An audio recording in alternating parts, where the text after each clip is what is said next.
Assalamualaikum warahmatullahi wabarakatuh. Bertemu dengan Bu Ana di mata kuliah Diplomasi Budaya. Minggu ini temanya adalah diplomasi olahraga.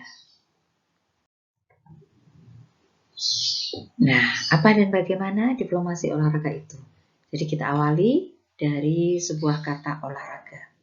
Jadi olahraga telah menjadi kekuatan apolitik dalam mana para aktor politik baik nasional maupun internasional mempengaruhi pola hubungan internasional dan juga intranasional.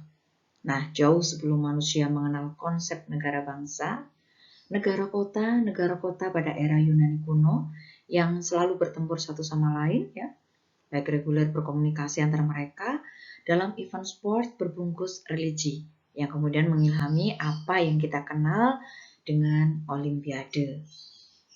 Nah, ini merupakan teladan dari Yunani kuno, itu kemudian yang era sekarang ini berlanjut ya, ketika olahraga menjadi alat diplomasi yang ampuh dalam meretas jalan harmoni. Nah, contoh kasus sport diplomasi. Ada diplomasi pingpong pada tahun 1971 yang mengawali pembukaan hubungan diplomatik Amerika Serikat dengan Cina. Kemudian ada diplomasi hoki pada tahun 1972 yang meretas harmoni antara Kanada Uni Soviet pada era Perang Dingin. Dan juga diplomasi kriket pada tahun 2011 yang menjadi katalisator perbaikan hubungan geopolitik Pakistan-India. Nah, itu contoh-contohnya. Nah, event besar olahraga juga menjadi kesempatan untuk mengabarkan pesan rekonsiliasi kepada dunia. Nah, contoh untuk itu adalah saat Jerman Barat dan Jerman Timur pada era Perang Dingin ya, itu turun sebagai satu tim pada Olimpiade 1956 di Melbourne, Australia. Nah, Olimpiade 1960 di Roma dan juga Olimpiade 1964 di Tokyo. Dua Korea mengikuti inisiatif Jerman itu dengan berdefile bersama dalam pembukaan Olimpiade 2000 di Sydney dan Olimpiade 2004 di Athena. Nah, dan termutakhir adalah Olimpiade musim dingin tahun 2018 di Pyeongchang yang mengawali pembalikan besar dalam hubungan dua Korea. Nah, olahraga dan event-event besar seperti Asia Games ya yang edisi tahun kemarin ya digelar di Jakarta dan juga Palembang. Kemudian juga bulan selanjutnya juga menjadi cara negara untuk menunjukkan siapa mereka di teater global, menaikkan prestis internasionalnya dan juga menguatkan aspek soft power-nya. Nah, negara-negara BRICS, yaitu Brasil, Rusia, India, China, dan Afrika Selatan, yang tidak lama lagi akan menggantikan kekuatan-kekuatan politik dan ekonomi tradisional dunia adalah contoh paling aktual untuk hal itu. Semua negara BRICS, juga Korea Selatan, pernah menjadi tuan rumah event-event olahraga besar yang mereka manfaatkan untuk menaikkan prestis dan juga status internasionalnya, selain mempromosikan pencapaian-pencapaian besar mereka, terutama dalam bidang ekonomi. Nah, Brasil menjadi tuan rumah Piala Dunia 2014 dan Olimpiade 2016. Kemudian Rusia juga menjadi tuan rumah pada Piala Dunia 2018. India juga menjadi tuan rumah dari Commonwealth Games 2010. Afrika Selatan menjadi tuan rumah Piala Dunia 2010, sedangkan China menjadi tuan rumah Olimpiade 2008 dan Olimpiade musim dingin tahun 2022 mendatang.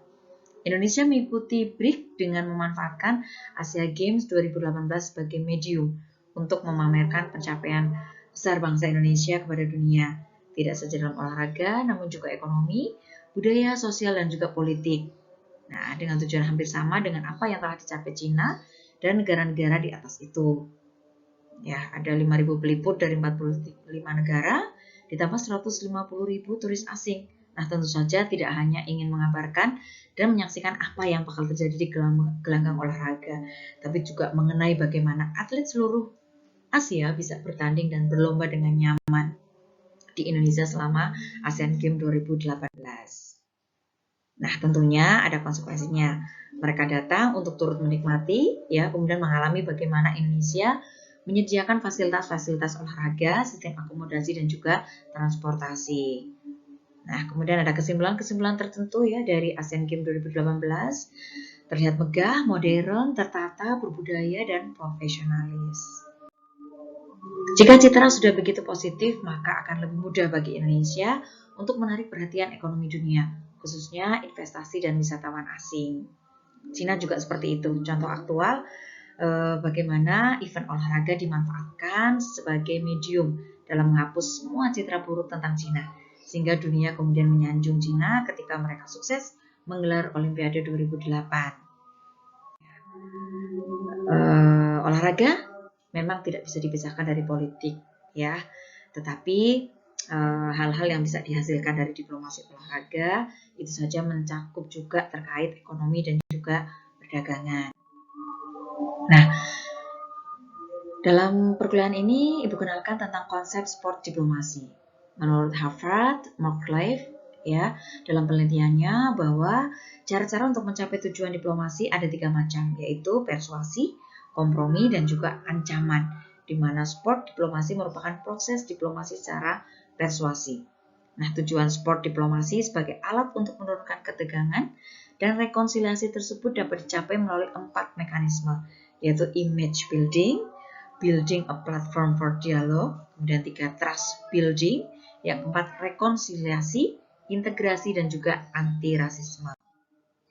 Nah, untuk bahan diskusi ini ya, diplomasi Indonesia dalam event All England 2001. Nah, mengapa tim bulu tangkis Indonesia tidak bisa berlanjut mengikuti event bergengsi All England di Inggris? Nah, apakah itu bentuk kegagalan diplomasi Indonesia? Atau ada faktor lain yang menyebabkan tim bulu tangkis Indonesia tidak bisa lanjut bertanding di All England Inggris? Nah, ini bisa dikaji lebih lanjut. Demikian yang bisa Ibu sampaikan. Terima kasih. Wassalamualaikum warahmatullahi wabarakatuh.